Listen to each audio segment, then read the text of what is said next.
अपने ही पति को मारकर चिता पर क्यों बैठ गई? औरत।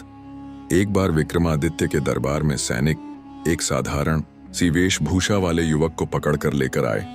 वह रात के समय संदिग्ध अवस्था में बहुत सारे धन के साथ कहीं जा रहा था। विक्रमादित्य ने युवक से उसका परिचय पूछा और कहा कि यह धन तुम्हारे पास कैसे आया? तो युवक ने कहा कि वह एक धनी स्त्री के यहाँ नौकरी करता है और सारा धन उसी स्त्री ने मुझे दिया है।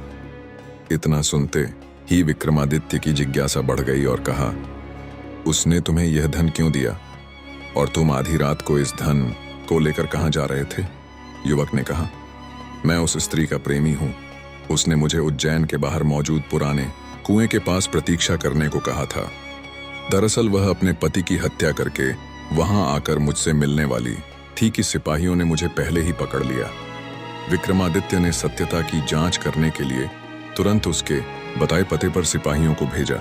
सिपाहियों ने आकर खबर दी कि उसे अपने नौकर के गिरफ्तार होने की खबर मिल चुकी है और वह नगर में अफवाह फैला रही है कि लुटेरों ने सारा धन लूट लिया और मेरे पति की हत्या करके भाग गए। उसने पति की चेता सजवा है और खुद को पतिव्रता साबित करने के लिए सती होने की योजना बना रही है। विक्रमादित्य सिपाहियों के साथ महिला के घर आ पहुंचे और दृश्य देखकर चौंक गए। महिला अपने पति की चिता पर बैठने जा रही थी कि विक्रमादित्य ने उसे रोकते हुए कहा कि मुझे सारी सच्चाई का पता चल गया है। तुम एक चरित्रहीन औरत हो। अब तुम राजदंड भुगतने के लिए तैयार हो जाओ। महिला कुछ क्षणों के लिए तो भयभीत हुई, मगर दूसरे ही पल वह बोली कि हे राजन, मेरे चरित्र पर उंगली उठाने से पहले आपको अपनी छोटी रानी के चरित्र की जांच करनी चाहिए। इतना कहकर वह चिता में जा बैठी और उसमें लकड़सती हो गई। विक्रमादित्य अपने सिपाहियों के साथ वापस महल लौट आए।